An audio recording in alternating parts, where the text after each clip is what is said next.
Well guys, आज की इस वीडियो में मैं आपसे बात करने वाला हूँ और आपने भी अपना बजाज फिनसर्व का ईएमआई कार्ड बनवा रखा है एंड आपके ईएमआई कार्ड से ईसीएस चार्जेस आए दिन कटते रहते हैं। तो ये ईसीएस चार्जेस किस लिए कटते हैं, इसका आपको क्या बेनिफिट देखने के लिए मिलता है एंड आप इन ईसीएस चार्जेस को कटने से किस तरह से बचा सकते हैं, आज की इस वीडियो में आप जानने वाले हैं। तो चलिए शुरू करते हैं। वेल गाइस, सबसे पहले हम आपसे बात कर लेते हैं कि ईसीएस चार्जेस क्या होता है। ईसीएस चार्जेस को हम आसान भाषा में बोलते हैं इलेक्ट्रॉनिक क्लियरिंग सर्विसेज, यानी कि एक तरह से अगर आप ये समझें तो ये एक दोस्तों किसी प्रकार की ईएमआई को वेंडर तक पहुंचाने का तरीका है। मान लीजिए आपने कोई भी प्रोडक्ट अगर ईएमआई पर परचेज कर रखा है, उसकी जो ईएमआई एक पर्टिकुलर डेट को आपके बैंक अकाउंट से कटनी होती है वो यहां पर कट पाती है ईसीएस की हेल्प से, यानी कि इलेक्ट्रॉनिक क्लियरिंग सर्विसेज की हेल्प से।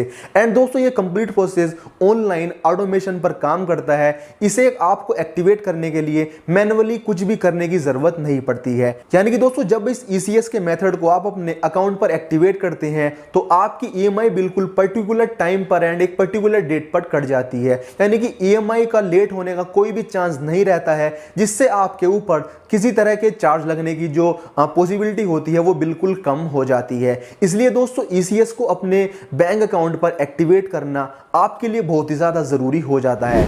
दोस्तों आप जो अपनी यहाँ पर ईएमआई पे करते हैं, अगर मान लीजिए आपकी वो ईएमआई किसी तरह से भी फेल हो जाती है, आपकी ईएमआई टाइम पर नहीं कट पाती है, तो जिस भी बैंक से आपका वो ईएमआई डिडक्शन होनी होती है तो वो बैंक आपसे ईसीएस चार्जेस यहाँ पर लेता है। यानी कि एक आपसे पर्टिकुलर अमाउंट पेनल्टी के तौर पर आपसे ली जाती है, जो यहाँ पर डिपेंड करती है कि आपने यहाँ पर किस बैंक का अकाउंट दिया हुआ है। बैंक टू बैंक ये वेरी करती है कि आपसे यहाँ पर कितना चार्जेस लिया जाएगा। सो आपने यहाँ पर ईएमआई को पे करने के लिए जो भी बैंक वहां पर अटैच कर रखा है, आपने लिंक कर रखा है, उस बैंक के अनुसार ही आपसे यहां पर चार्जेस यहां पर लिए जाते हैं। अब दोस्तों काफी सारे भाई बजाज फिनसर्व का ईएमआई कार्ड यूज करते हैं। बजाज फिनसर्व हमारे देश का लैंडिंग यहां पर ईएमआई कार्ड पार्टनर है। वो यहां पर आपको ईएमआई कार्ड प्रोवाइड कराता है एंड जब आप उसके कार्ड से कोई भी प्रोडक्ट ईएमआई पर परचेज करते हैं एंड पर्टिकुलर डेट को जब आपकी ईएमआई वहां पर कटनी होती है तो आप अपने अकाउंट में सफिशिएंट बैलेंस मौजूद रखें, जिससे आपकी ईएमआई टाइम पर डिडक्शन हो जाए।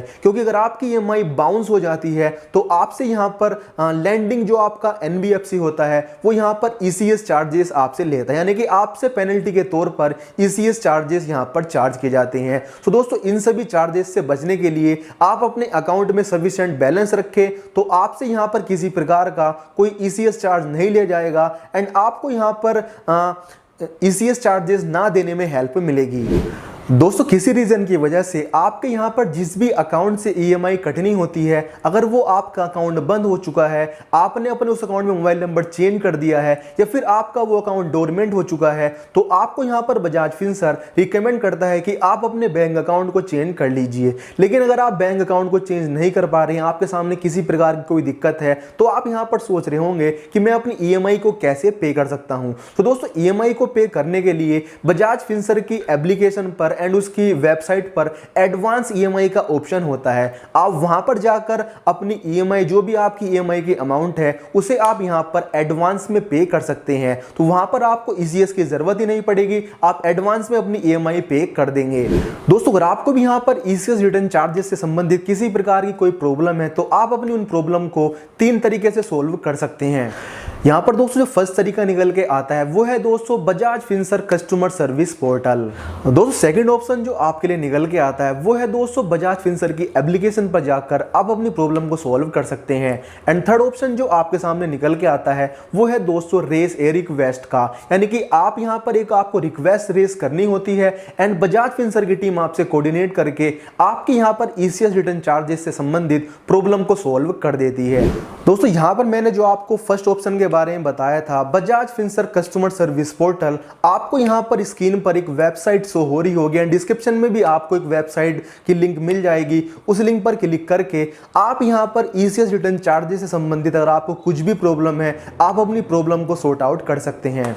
एंड दोस्तों मैंने जो आपको सेकंड ऑप्शन यहाँ पर बताया था कि बजाज फिनसर्व की ऑफिशियल एप्लीकेशन पर जाकर भी आपको अगर यहाँ पर किसी भी प्रकार की कोई ईसीएस से रिगार्डिंग किसी भी तरह की कोई प्रॉब्लम आती है तो वो प्रॉब्लम आप अपनी एप्लीकेशन पर जाकर सॉर्ट आउट कर सकते हैं, जिसकी लिंक आपको नीचे डिस्क्रिप्शन में मिल जाएगी। एंड यहाँ पर दोस्तों जो थर्ड ऑप्शन आपके सामने निकल के आता है रेज ए रिक्वेस्ट का, ये आपके लिए सबसे ज़्यादा हेल्पफुल हो सकता है। आप जैसे रेज ए रिक्वेस्ट ऑप्शन को सेलेक्ट करते हैं तो आप यहाँ पर इस ऑप्शन को सेलेक्ट करके आपको जो भी ईसीएस रिगार्डिंग प्रॉब्लम आ रही है आप अपनी प्रॉब्लम को सॉल्व कर सकते हैं। दोस्तों इस मेथड की हेल्प से आपको किसी भी यहाँ पर बजाज फिनसर्व के फिजिकल ऑफिस में जाने की जरूरत नहीं पड़ती है, कंप्लीट प्रोसेस आपका ऑनलाइन ही यहाँ पर कर दिया जाता है। जब आप रेज ए रिक्वेस्ट को सेलेक्ट करते हैं एंड वहां पर आप अपनी जो भी आपकी प्रॉब्लम होती है उसे आप सेलेक्ट करते हैं एंड आप अपनी यहां पर सबमिट करते हैं तो आपको एक यहां पर ट्रैकिंग नंबर आपको मिल जाता है, जिसकी हेल्प से आप यहां पर जो भी आपकी प्रॉब्लम थी उसे आप ट्रैक कर सकते हैं। सो इस तरह से आप यहां पर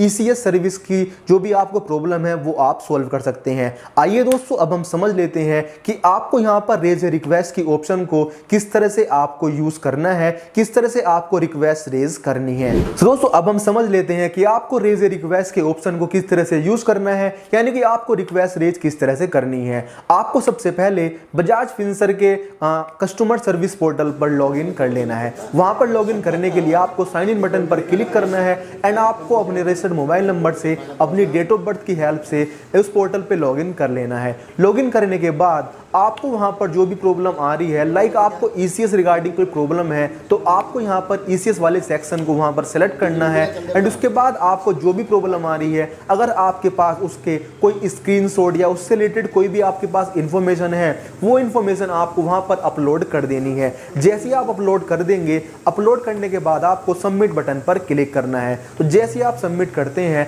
सबमिट करने के 24 से 48 घंटे के अंदर बजाज फिनसर्व की ऑफिशियल टीम आपसे कोऑर्डिनेट करती है एंड जो भी आपकी प्रॉब्लम होती है उसे यहां पर तत्काल रूप पर रिसोल्व कर दिया जाता है। सो इस तरह से आपको यहां पर कुछ भी अगर बजाज फिनसर्व ईएमआई कार्ड में ईसीएस रिगार्डिंग या अदर कोई प्रॉब्लम आती है तो आप अपनी प्रॉब्लम को सॉल्व कर सकते हैं। अगर आपको हमारी ये वीडियो पसंद आई है तो वीडियो को एक लाइक जरूर कर दीजिए एंड अगर आप हमारे यूट्यूब चैनल पर नए हैं तो चैनल को जरूर सब्सक्राइब कर लीजिए, क्योंकि मैं यहाँ पर आपके लिए बैंकिंग एंड फाइनेंस को बहुत ही ज़्यादा आसान बनाता हूँ। हम आपसे मिलेंगे फिर किसी दिन फिर किसी वीडियो में, तब तक के लिए जय हिंद, वंदे मातरम।